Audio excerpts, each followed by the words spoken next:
Welcome to Drinking with Authors. I'm your host, Erica Lance. My co-host today is the very teal-colored hair, Bo Lake. If you're not watching, you're missing that. And our guest today is got many, many hats they wear, so we'll go deep into that. But it is Larissa Soehn. Welcome, welcome. Hi. Okay, let's talk about what we're drinking. So in some Drinking with Authors swag, I am drinking orange juice and it's a screwdriver, vodka and orange juice, because I was eating breakfast not too long ago and I was like, you know what I'll do? I'll just put some vodka in it. Go Tito's. Anyway, Bo, what are you drinking? I am drinking a just a regular drip coffee with oat milk. Ooh, super fancy. Larissa, what are you drinking today? I'll be honest, it's 8:30 in the morning, so I just finished my coffee as well, and now I've just got a nice glass of juice here. That is okay. That is okay. Rebels. So, Larissa, for those that don't know you, let's go through your little resume here because there's a lot that you do. Yeah, I feel like it's so hard to introduce myself, and it's getting more and more complicated because I do many things and I have many passions. So I'll start with my books. So first and foremost, I am an author. That's one of my proudest titles. I've published over 5 different books in a myriad of genres. I have sci-fi, nonfiction, children's books, collaboration books. I kind of hit every angle. I have no niche. And then I started my own publishing house because I said, oh my gosh, I love this. I need more of the publishing world. And so I founded Next Page Publishing in 2022. And now we help other authors, mostly in the nonfiction space, because I found a really good teacher in that space. And I love drawing people's stories and expertise out. It's just the things you learn when you help someone write a book. So I started the publishing house. And we are coming up on year 3 of operation, and it's just been phenomenal. That is really, really awesome. So let's start with your writing. So when did you decide you were a writer? We can go into the Scooby-Doo time machine backwards and find out when you decided you wanted to write. Accidentally, and I love this story because I accidentally wrote my first book. I accidentally wrote nearly 100,000 word book in about 2 weeks. So the Wow. short version of the story is that I was off work from my corporate position for some health reasons, and I had nothing else to do, and I really needed a way to get out of my own head. I was so tired of binge watching TV. Like I was off for almost 2 years. So you can Oh, only watch so much TV. And the weather was terrible. And I was like, okay, what am I going to do? And I accidentally wrote the book. So my husband and I used to do mystery games for kids, like escape room style games for kids. So we'd send them a locked box of candy. They'd unlock it and do the mystery. And so I was like, oh, I'll write a space themed game. And I started writing and it was really fun. And I had all these codes and mysteries. And then I got to about 10,000 words and I was like, I don't think this is a game. This is really long. And I just kept pulling that thread and pulling and pulling. And then boom, a book. wow. Why sci-fi? It was, it's funny. It was an escape from reality. I Mm. really just needed to go somewhere else and be someone else for a while. And what better way than to literally leave Earth and to literally meet aliens where there's no rules that we would normally know and everything is thrown out the window. Because at the time I was feeling a lot of judgment for not working. I was feeling like a bad mother. I felt like a bad spouse. And I was like, you know what? I don't need this. I need to step out of it. And so sci-fi seemed like the best way to do that. That is cool. That is very cool. Were you an avid reader of sci-fi before you did this? Or were you just watching an awful lot of like The Expanse? I would say not a huge sci-fi reader. Actually, surprisingly, fantasy seems to consume my reading bandwidth more often. But I really enjoy sci-fi movies, I would say. So yes, I couldn't pick out a specific one. I've been told like my book is kind of like Blade Runner. Uh, uh, I'm so terrible at comparisons when someone's like, oh, what's your book like? I'm like, I don't know. It's unique. It's new. It's a new book. Oh yeah, no, because it's interesting. I think a lot of people ask that question not because they are expecting you. Like if you go, well, it's kind of like Supernatural meets Thelma and Louise, right? You say something like that. I decided, Bo, right now, me and you need to write that. But uh, you say something like that, and so the person kind of knows, like, oh yeah, no, I like that, so I'll like yours, because there's of course the great Star Trek, Star Wars divide. So which one I is it? mean, that's how people pitch their books too. Like every time Yeah. there's like Pit Mat or whatever on Twitter, it's always like people being, this is like this movie and this movie. Like Yeah. it's like a pinpoint that people can be like, oh, I like those things. I'll like this book. It's so Exactly. true. But as an author, it's so hard to do. It's like I have to get that from my husband or my readers. I'm like, okay, what do you think it's like? Yeah, I don't know what my books are about. I hope no one asks me about it because I'm like, I don't know. I know them word for word, but I don't know what they're about. Yeah, Oh, you can exactly. remember them word for that is impressive. Okay, so then what after that book, did you continue in the fiction or did you go nonfiction? Where have you gone with what you've written? Yeah, so after the sci-fi book, the Defender came out in 2021, I wrote a romance crime book as well that I don't know will ever see the light of day. Like it is in rough draft. So that was a fun dip out of science fiction. And then I wrote a couple of children's books. At the time, my daughter was having a really hard time. I happened to be in and out of the hospital at the time, and I needed a way to convey to her what was going on. So I wrote some children's books for her, and then I illustrated them and designed those. So those are very near and dear to my heart. And then I went on to write, once I decided I was going to start the publishing house, I wrote a nonfiction book, and it's called How to Write a Book, Memoirs and Autobiographies, straight to the point. And it's just a nice little workbook. So that was my first dip into fiction. And then I've kind of dove in from there. I have a memoir that's hopefully going to be coming out eventually. That's the most committed I'm willing to get to that one. Eventually it'll come out. But I wrote another fantasy book. Last October, I wrote a fantasy book. So I am all over the map. And I think that is like creativity in the making there. It is, and it's interesting as you're wearing the hats of being a publisher and stuff like that, because a lot of times we've had a lot of authors on the show that do multi-genres and stuff and things like that, but it's always interesting their journey because you're not just trying to find sci-fi fans and stay with a sci-fi kind of grouping. So diversifying your fan base can be a very interesting challenge, I think, sometimes. Not bad, but I think it can be interesting. And especially as a publisher, it'll give you a unique perspective when talking to your other authors that may have a similar situation that they're doing. Yeah, it makes relating to them really well because they're like, how many books have you written? I was like, well, 10 in like 4 different genres. That's very cool. So it sounds like you're a fast writer.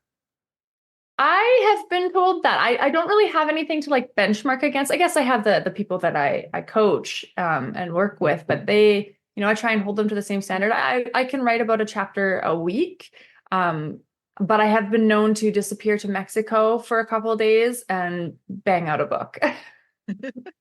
That's very cool though, because I think, it's interesting. I always go, what is a fast writer? But I think a fast writer is getting the work done. And I mean, some people write to formula and can go super duper fast. And, the, Hallmarky kind of romances, some people can just go bam, bam, bam, bam, bam, and it's done. Here you go. But I think it's interesting when people are like, yeah, no, my next book's going to come out in 4 years. I'm like, what in the hell are you doing for 4 years? And Like, how do you know 4 years in the future? Like, yeah, is it done and you're waiting? Is it you're writing a chapter a month? What's going on? Yeah. exactly. Exactly. Okay, so you're doing all these genres. Let's talk about your journey and decision to become a publisher. Did you submit your book for traditional publishing? I did. So I'm technically a hybrid and a traditional publisher. We dabble in both. So we have the paid programs where we take the authors through all of the coaching. And this is where I really distinguish myself as a hybrid. Like I partner with them from word one. They get one-on-one coaching we do all the editing in-house, all the design. I don't publish any book that I haven't read myself. So we have a really high caliber of investment into our authors. But we also do some traditional publishing because I absolutely understand that hybrid publishing can be expensive. And so I want to do more of the outreach and the service to people. So we do some traditional publishing as well in the nonfiction space. But as far as like getting into it, so with my first book, it was pretty much a hot mess when it came to publishing and editing. I had to go through 4 rounds of editing because my editor was terrible. I ended up switching editors in the middle, so I paid 3 times as much as you might for normal editing. My cover design, they wouldn't give me ownership of it, so they designed it and then they made me pay for the files in the end of it. Like, so I hired them, paid them, and then I had to buy the files from them if I wanted to self-publish them. And Wow. it was just this huge disaster. Sorry, I think I skipped your first question. Yes, I did query my book, and then I realized how hard that was on my confidence and how I thought my book was the bee's knees. Everybody that had read it said it was so good. It was an amazing story. It was fast-paced. It had action. They liked the main characters. And then I was getting all these rejection letters. And I was like, well, this is a huge hit to my confidence. I have all of these people saying it's good. And I have this one person who's supposed to be an expert in their field saying, no, it's not for me. And sometimes it's, no, it's not for me, keep going. We liked it, but we don't have a space. We're full on sci-fi books this year. And it was just like, you know what? Screw this. I'm going to do it myself. So that's when I went down the self-publishing path, and I partnered with a vanity press, which I now know is a vanity press. I didn't know that at the time. Totally got preyed on, which is so irritating. Yeah. And had all the smorgasbord with my editors, which was awful. And all in, I ended up paying close to $8,000 to get this book published, which at the end of the day, they didn't tell me it was published. They didn't give me the links. They didn't give me any of the final say. They just out it went. And I happened to be, again, in Mexico. Turns out I go there a lot. And I looked on Amazon and there it was. And I was like, oh, okay. Yikes. So, and then they were done with me, just gone. There was no, hey, congratulations. This is so awesome. Wow, we're so proud of you. They didn't give a shit about me or my book. They didn't read it. They didn't care if it was good quality. And I was like, this is the worst. I will never do this ever to another author.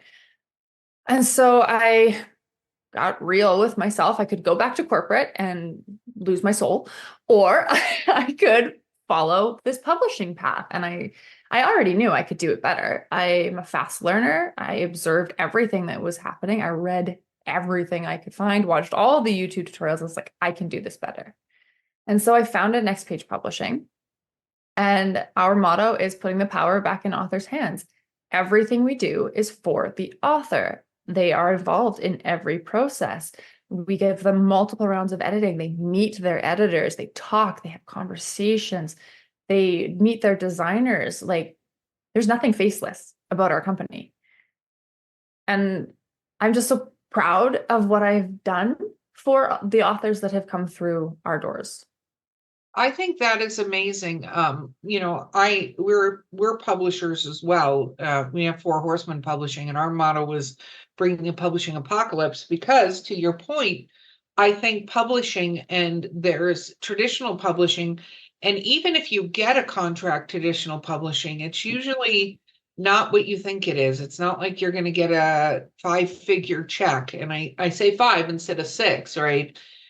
And you're not going to get the help. You're not going to have that. You're not going to get to choose the editing that you have and work with the person. There's all these different things. And I think having publishers out there that are changing it and making a difference, and not being a vanity press, because those are so hellaciously terrible. Like, to me, they're even like, they're the bottom rung to me, are vanity presses, because I think a hybrid publisher is different, but vanity press book mills are not great, because you're not going to get the guidance that you need. And unless you're an experienced author and can go, hey, I want it out, I want this ABC, I don't see the use in those. So I think that's fantastic that you're doing that, and super, super duper exciting. So when you started this, what what surprised you the most though after your book was released? What is something that you weren't necessarily anticipating? There's two things. One is probably the hardest lesson that I think any author, there's both of them. Both of them are extremely hard lessons. One, it is not a write it and they will come scenario.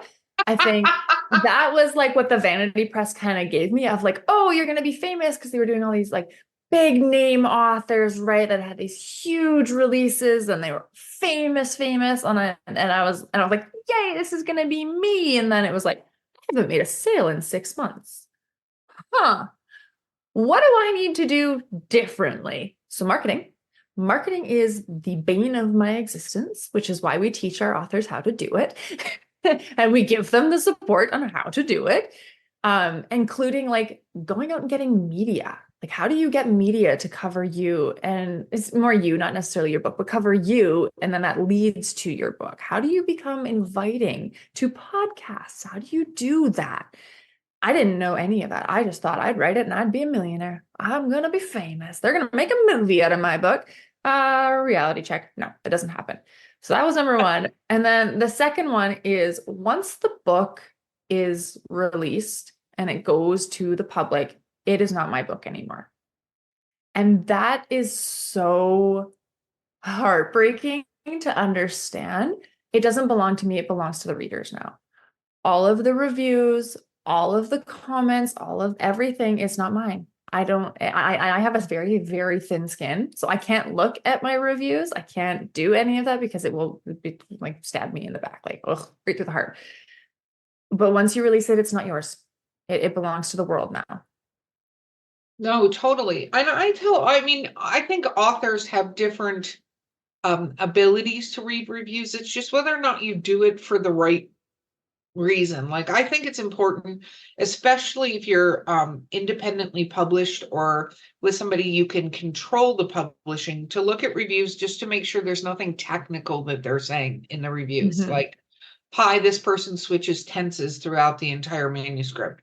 Well, if somebody writes a review like that, you may want to have somebody who can see these things, right? Not necessarily yourself if you did that, but an editor or somebody to go through and fix your tenses and things like that. Or if there's anything technical like that. But you can get 1-star reviews for absolutely no idea and no reasoning, and because that wasn't that person's book. I think reviews are for readers, but you have to have a thick skin and you have to put yourself different, outside of the review hitting you in the face, so to speak. I think, because yes, if somebody writes something nasty about your book, it can be very disheartening, although good. I always say this is my theory. I have been dying for the day I'm on a panel and somebody stands up and says something negative about my book, because I want to go, thank you very much for buying it.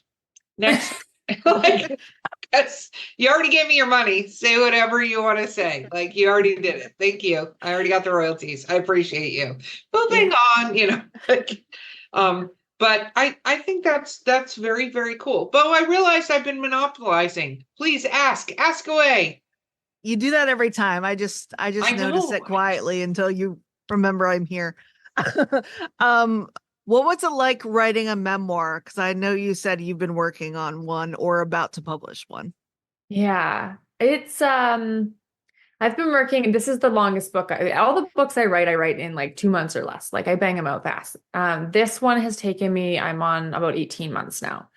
And it's kind of it's supposed to be called The Shift We Say. And it's how parenting changes us. And I have a 6-year-old daughter who shattered my entire world and then has been building me back up ever since, kind of a thing.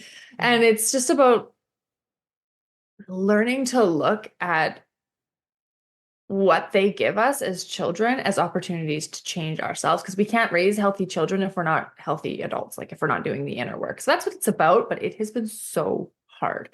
And it's given me a lot of compassion when I work with my other authors, when they are in the memoir style book. I've just, it's not so much about coaching with them as just providing the space for them to exist and to think and to cry with someone, because I cry every single chapter. But I always come out of it with that, just like that, that weight off your chest, like, oh, that felt good.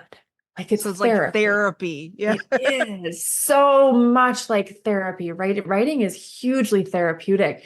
And that the other books are fun to write. The fiction books are fun. This memoir, it hits differently there. And so if you're looking for a writing coach, make sure they've written in your genre because they're going to know exactly what you're going through.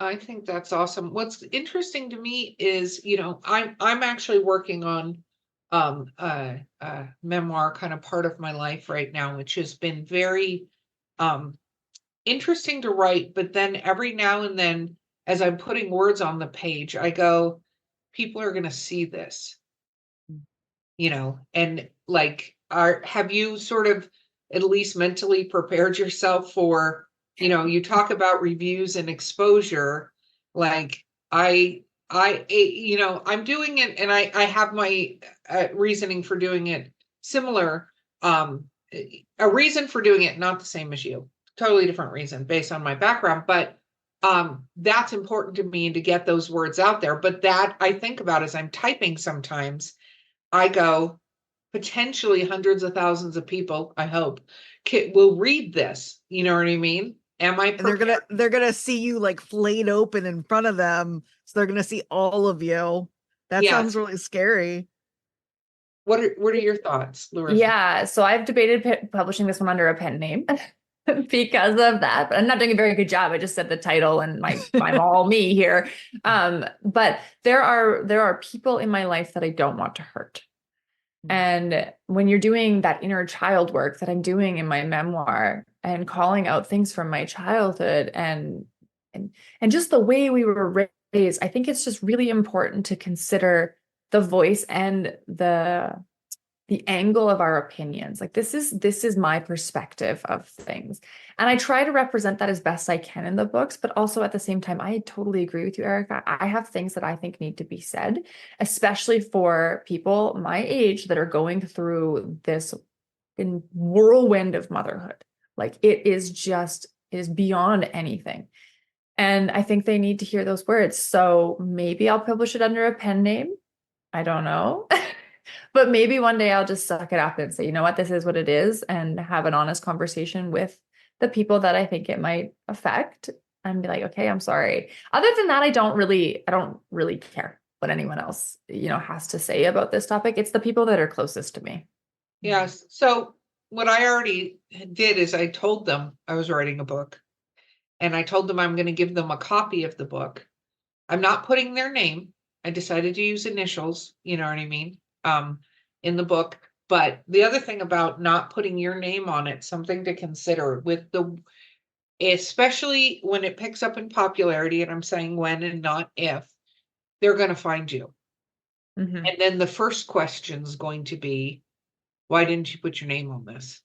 Because it is a memoir, right? It's supposed to be about you. So why would you hide? I totally see that. And honestly, I can't imagine having a fake identity. I can barely keep my own identity in check. Like there's like 8 heads up in here. So to create one that's outward facing sounds like an impossible task, but it is an idea to play around with. It's not that hard. I will tell you, it's not that hard to be somebody else. Yeah. Yeah, because I'm who I am. Bo has a completely different name. Her real name's not Bo. That's her pen name. But I have another pen name too I write under, which is Dahlia Lance, and I maintain that one. You can just I understand, and I know the food for thought of like how do you sort of flay yourself open. I was going to say bare your soul, but I like that graphic description better, Bo. How do you flay yourself open and still, because then there's definitely, you want to talk about reviews of your book. They're not reviewing your book, they're reviewing your life. Yeah. Yeah. Can I have what hundreds of thousands of strangers think of my life, please? I'd love your feedback. Thank you. No, realize how much of a hot mess I am. Yeah. Well, I think true to form, I think we're all hot messes. It's just, are we willing to acknowledge it, and are we willing to own it? I think that's the big difference. Okay, we have to take a quick break. We will be right back with Larissa. Hey, listeners, you know me, Eric Lance. You're just listening to me in the podcast that you have. But guess what? I'm doing something new. Yeah, she's joining me, Mark Muncy, the author of the Erie, Florida book series in Erie, Appalachia, and we are hosting a new podcast called Erie Travels. Woo-woo! Erie Travels, which covers things like ghosts, cryptids, weird stuff, UFOs, men in black, all kinds of fun things that people talk about, and I'm sure you've discussed with friends. Yep, and you can listen to us on your favorite podcast platform of choice, or find us at erietravels.com and join in the fun and all the spooky goodness. And of course, Mark, what do we always say? We'll see you on the other side. Okay, we are back. Bo, what other questions do you have? I realized I again monopolization.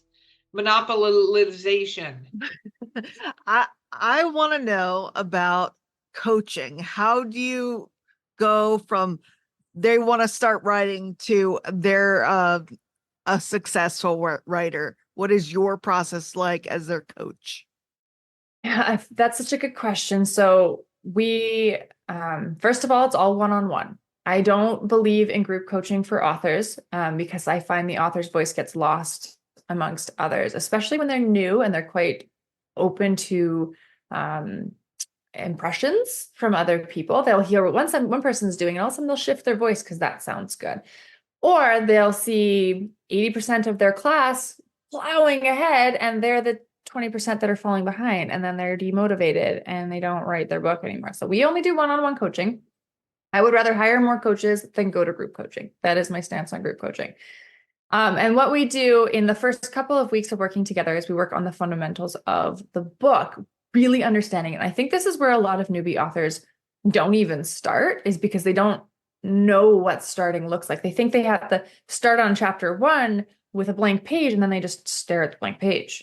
And they're like, oh my God, how many chapters do you want me to write? I don't even know how many chapters. I don't know what I'm supposed to say. So we take them through the basics. And the first thing we do is, who are you writing to? Who is this book for? What do you want? Like, what are they facing? What are their problems? Because if you can understand this, and this is strictly in the fiction space right now, or nonfiction space, excuse me.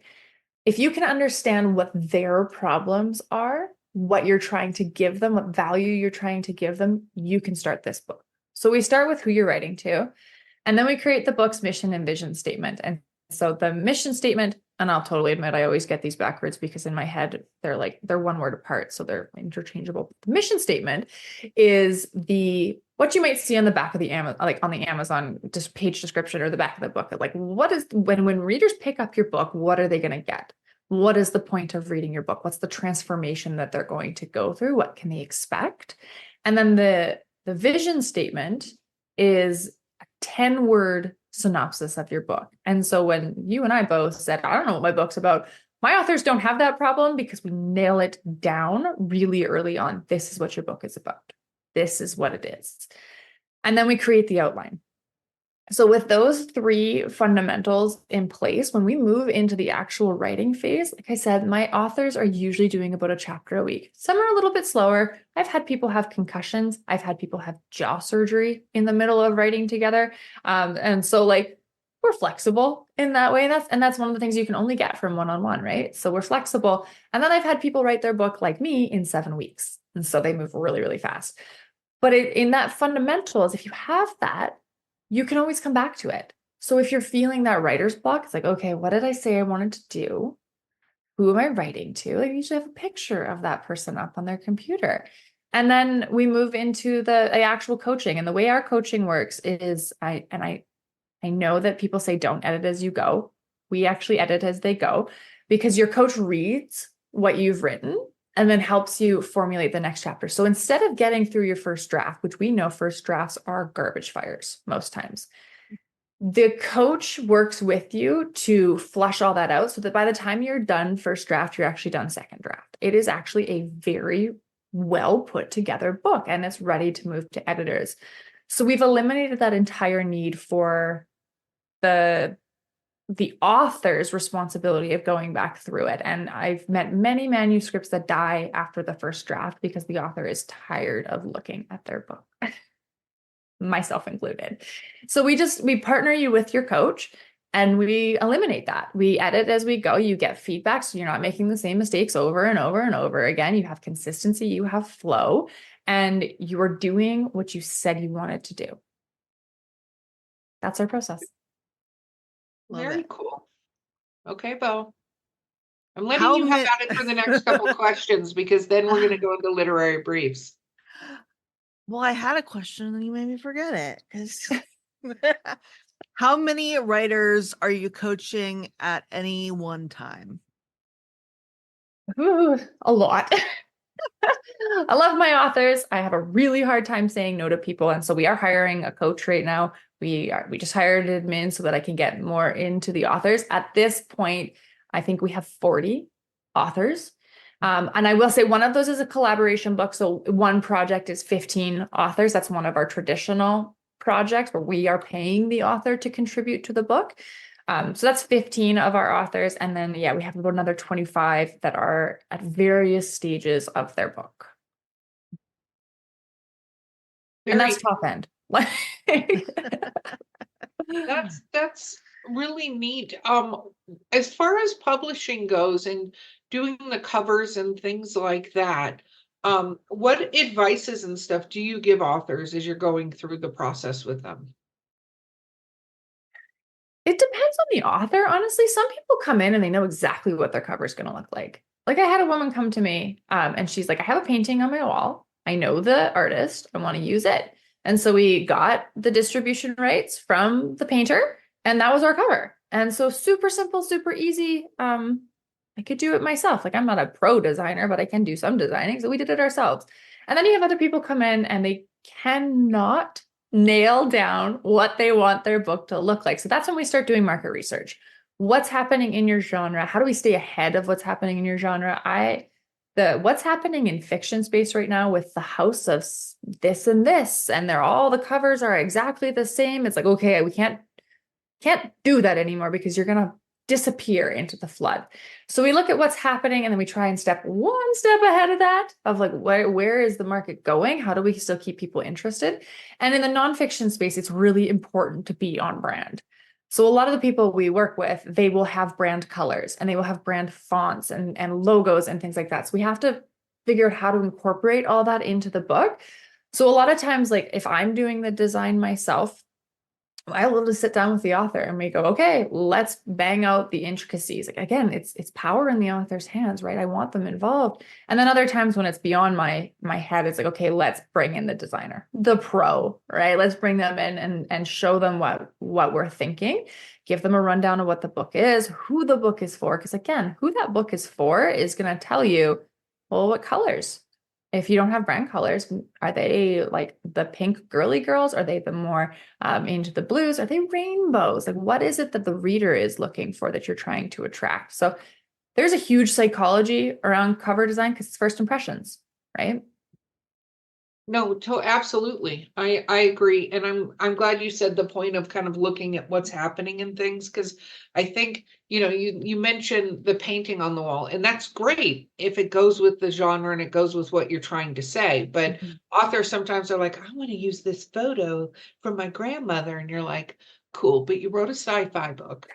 So Yeah. and you just have to be careful because people use their eyes. That adage, should never judge a book by its cover, is kind of garbage because everybody judges every book by its cover. And I'm not saying you can't find things. And some people go, oh, I don't. I look at the back. But why the hell did you pick it up to begin with? Yeah, you Like, don't see the back first. You're not reading first, you're looking first. Exactly. Okay. So we are going to go into, are you ready? Dun, dun, dun. Literary briefs. Love it. Okay. No pressure, but there's pressure. No, just kidding. Mhm. What is your favorite book of all time? That's hard. There's so I know, many but good books. Okay, so everybody answers it, so you have to answer it. I just finished, and this is me. My favorite book was the book I just finished. So I just finished the ACOTAR series, which was absolutely heart-wrenching and breaking. And so I've started reading what's the Crescent City? And I've been like looking for like, oh, please intertwine. I don't think it intertwines. Nobody told me that they don't like connect. So that makes me sad. So I'm going to say the Sarah J. Maas world right now. But I also really enjoy, what is her name? She writes like mystery detective style books, and her name is totally escaping me right now. She has like 50 of them, and she's my age. And I'm like, how are you writing this many books? If it comes to me, I'll let you know. Okay. What about least favorite? What's that? Sorry? Least favorite. Oh, my least favorite Yeah. book. There are a few that I have DNF'd lately. Actually, one of them is from that favorite author I was just talking about, because there were two characters, and she was lost. She'd been in a plane crash. She was lost in the jungle. She'd watched everybody die around her, and then she has all this sexual tension with the main character. And I was like, girl, no, you are covered in mud. You have a broken ankle. There's no butt rubbing. There's no looking at his face. And I just could not get into it. I was like, this is so unrealistic. Like, just survive. So I didn't finish that one. I love that. Okay. What about a book? So where do you think they did a really good job doing a book to a movie or a TV show? Hitchhiker's Guide to the Galaxy. That's an old school one, but it's one of those ones that like my husband and I both regularly quote. And I don't think we'd be able to do that if we had only read the book or only watched the movie. It's how they came together and like just captured the essence of them. So I can remember reading them and I can remember seeing them. And I just like, honestly, like never forget your bath towel, like your towel, like that is like a life lesson for me. So that's a good one for me.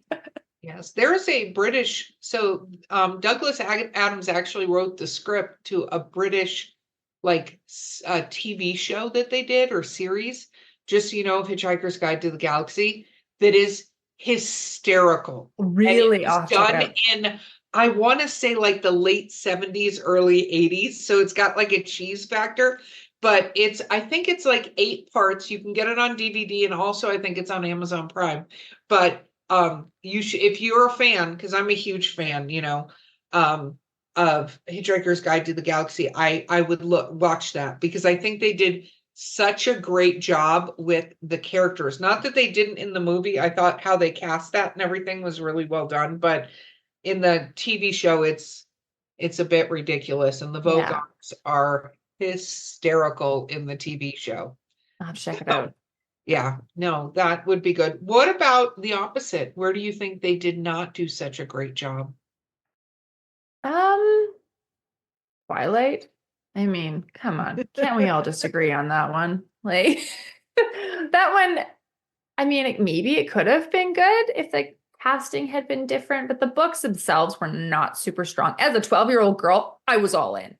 As an adult, I'm like, maybe not the literary gem I thought it was. But maybe I thought it was a terrible lesson for young girls. I was like, look, here's a healthy relationship. Oh no, you want this. And then when she wrote the last one, which I couldn't even get through, a friend of mine bought it for me. That's how I read all those books. Is a friend of mine bought them, and I had guilt. I was guilt reading those books. I was like, oh, they paid for them. But I read the last one where, it's Edward's perspective. Talk about like total stalker. Like you watch that and you go, yeah, how long have you been coming into my room? For the last few months, I like to watch you sleep. It's creepy. Ew, it's like you, like we were talking about yesterday. It's just like yeah. But at least you owns up to the fact that the guy is he's creepy. Stalker creeper. And it's meant for adults, right? This was meant for like prepubescent girls. I wasn't 12, I was probably 14, and I had broken my leg at the time, and my parents were like, peace out, we're going to Vegas. And I mean, they had this trip planned forever. So they set up a bed in the middle of the floor for me, and they said, here's a stack of Twilight books. Go nuts. And so I read all these books in a week because I had nothing else to do. And I remember calling my mom. Do you remember I think it's the second one where you just flip the pages and it's like month by month that he's gone? I was just lost. I was crying and sobbing, and I called my mom and I was like, does he come back? And she's like, Larissa, there's like 2 more books. Of course he comes back. Like, I want to love like that where I sit and this. He stare out can't the leave. window. Yeah, so heart-wrenching. But now I'm thinking like maybe not the best books to read as a Yeah, teenager. maybe get your daughter some mental help. You know, if that's happening. Instead of maybe. here's Twilight. Here's Twilight. Yeah. No, I was talking about in the books. No, if she's got broken legs, they don't know. I These needed are mental health. Like that's not off base. That's for sure. okay. What about what is your writer's Achilles heel? What is something your editor is like, Larissa, you have got to stop doing this? Or do you have new ones every book you write? Because I've switched editors so much and I haven't found one that I love for fiction yet, I haven't gotten consistent feedback. One editor has told me to stop using like conjunctions, like it's, like it is or it's. Stop doing that. And I don't love that advice because I feel like it makes the writing really stuffy. So I don't listen to that advice. I've had people tell me that I can switch tenses, and I wrote my first sci-fi book is actually in present tense, which is very hard to write in, but I was too deep before I realized I was doing it, and then I couldn't change it, so I had to keep going in the whole series. There's 3 books in the series, so when I came out of that series and started, and I realized past tense is the way you would normally write a fiction book, that was really hard. So I have the Regency, which will come out eventually, is past tense. And so my editor is going to have a very hard time doing that, of like, you're jumping all over the place, because I do. No, I think as writers, we have habits that we develop and can redevelop, because a lot of times if you have a good editor, they go, hey, watch out for this. So the next time you're writing, you're watching out for that, but then you're creating a whole new thing that you're doing wrong and weird. I can't wait in the book I'm currently working on to hear what new bad habit I picked up that my editor is going to be like, so, because I actually write first person present tense. It's hard. Stories. It is very hard, but once I don't know, I felt like once I got into like, I'm playing it out like a movie in my head. So I'm like, okay, this is happening. This is happening right now. Yeah. It's very cool. Bo? Every time you ask me, the question comes out of my head. Whoa, what is your writing snack? What do you eat while you write? Okay, so I will usually bring a bowl of snacks or a hot beverage to drink, and then I will absolutely forget it exists. So I'll make a tea normally, because I usually write while my daughter is doing bath time routine, and then after she goes to bed, I'll come back and finish off my chapter. So I'll bring a hot beverage. It 100% is always 80% still there and cold by the time I'm done. And sometimes I'll bring like a little bowl of chips or something, but that makes my keyboard absolutely disgusting. So advice to those out there, like, choose your snack wisely. Like, what are you not afraid to get all over your keyboard? We've had people be like, oh, I eat Cheetos. And I'm like, how? I know. How do you do that? Yeah. So, it would be orange. My son, who's a gamer, keyboard all the time, has started eating any kind of chip with chopsticks. He keeps one of the little pears where they wrap the paper and the rubber band around it. He keeps those next to his desk. So any snacks, he uses chopsticks to deliver the snack to his face. So mad props. He also, because now he's been doing keto recently as a diet. So he does this with vegetables with the dip. He'll pick up the carrot, dip it, and then put it in his mouth. And I'm like, what is happening?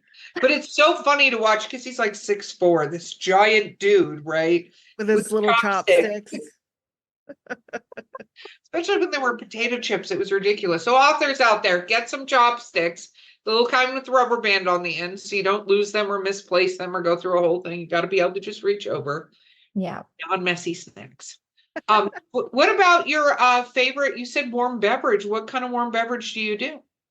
I am like a tea snob, I would say. I like to explore very much with tea. When David's Tea went out of business in my hometown, I was very, very sad because I think I was their #1 customer and the only reason they stayed in business as long as they did.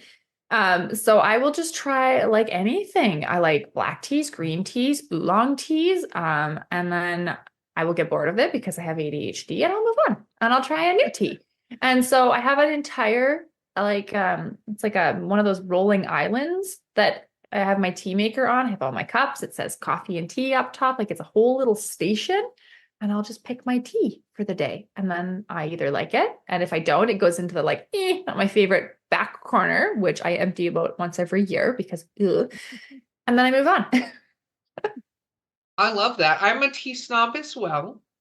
I have actually been fully told I am not allowed to purchase any more tea until I lessen the amount of tea that is in my home.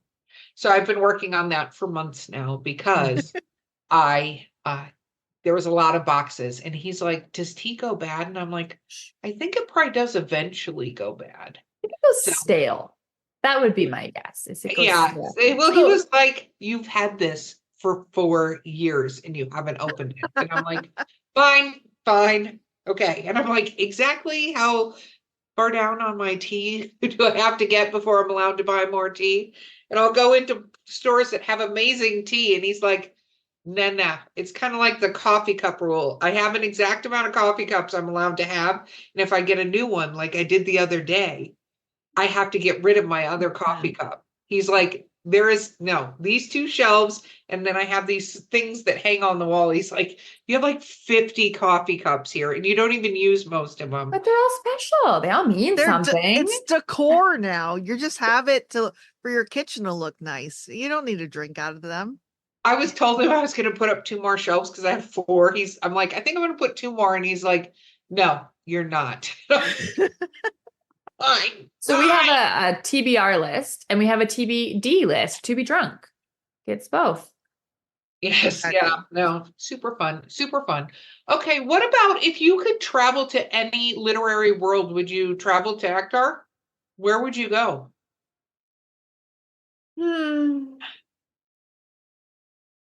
I don't know. They all have such problems. I mean, what world doesn't have a problem? But like, I mean, obviously we don't write books that don't have problems because you need the climax and all the drama. But I'd like to go somewhere that like doesn't have those issues. Or like be like a side character that's just like observing those issues. Yeah, Akatar would be pretty cool. Then Night Court. I mean, who doesn't want to go to Valaris and see all of that? And it was kept pretty safe. So yeah, I'll go there. Very cool. Okay, Bo, put you on the spot again. You have to ask questions. You're the co-host. I'm trying here. What genre do you want to write but are afraid to write? Smut. Why are you afraid? Because I don't want my parents to read it. Because I mean, you got to do research. You gotta figure this stuff out. So, yeah, I just actually started writing one last night, and it's tentatively called "The Diary of Lucifer's Lady," and it's the theme. It came to me in a dream.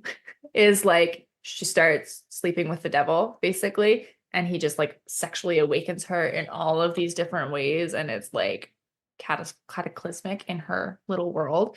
But it's first person. It's like her diary. And so, I mean, it's going to get like, there's going to be descriptions. And so I want to write it because it sounds super fun. I don't know if I ever wanted to come out and see the world. That's when you have to have a pen name. Yeah. And then never tell anybody. Or be like me and just give your mom the books and let her read them. That's what I did. See what happens. I'm like, you got to get real cool real fast, Mom. Yeah. No, I have a pen name, and then my dad read my books, and then my dad talks about them when we're in front of his other friends. He'll be like, this is my daughter. So she wrote these books. The first one is My Home on Whore Island. And I'm like, nice to meet you. Yes, it's a pleasure. It would be really cool if you bought my book and then had a discussion with my dad about my sex book. That would be awesome. Could you do that? Let's have a book club. Yes, exactly. You're like, I'll come speak at the book club after you read the book. Yeah. Yes, as long as you and 10 of your friends have purchased and written reviews, I will come talk to you. If I had 10 good reviews, then it's okay. I'll go talk in front of everybody. Okay. So what about if you could fly to anywhere in the world right now, money, none, life problems, not a thing. Where would you want to go and why? It's probably Australia. My husband has always wanted to go, and I've built up quite a network of awesome friends through the publishing world that I would love to meet, including one of my coaches that works with me. So I'd like to go there. And I'm Canadian, so I hear it's like the warm Canadian equivalent. So that seems like a pretty good place to go. We just got back from Thailand. We go to Mexico regularly. My parents live in the US. Like, we're pretty broad travelers. So I think Australia would be next on the list. Very cool. I like it. I like it a lot. Okay. So finally, before you do shameless self-promotion, what advice would you give to authors out there? Find a community, find a person to go through this with. Writing a book, editing, self-editing, publishing, designing can be incredibly lonely.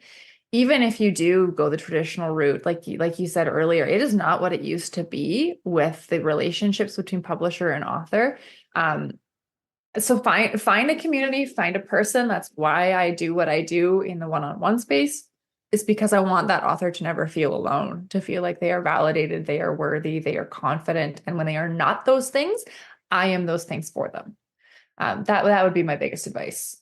I love that. I love that. Okay, shameless self-promotion time. Where can people find you and your books and your publishing company and all of that stuff? So drum roll, begin. So we have a myriad of resources for the aspiring author, both fiction and nonfiction, at nextpagepublishing.net. You can find our blog. We have our own podcast there where we bring on industry experts to talk about what it takes to publish a book. And we have, of course, all of our programs and all of my work, our other authors' work can all be found at nextpagepublishing.net. Very cool. Very cool. Larissa, thank you so much for being on this podcast with us. It was so much fun having you. Thank you. It was a pleasure. Awesome. Okay, so listeners, I have been Erica Lance, at least as far as I know, for the rest of the day today. We'll see. Vodka's kicking in, so that might not be the case. My co-host today has been the amazing Bo Lake, and we will see you guys next time.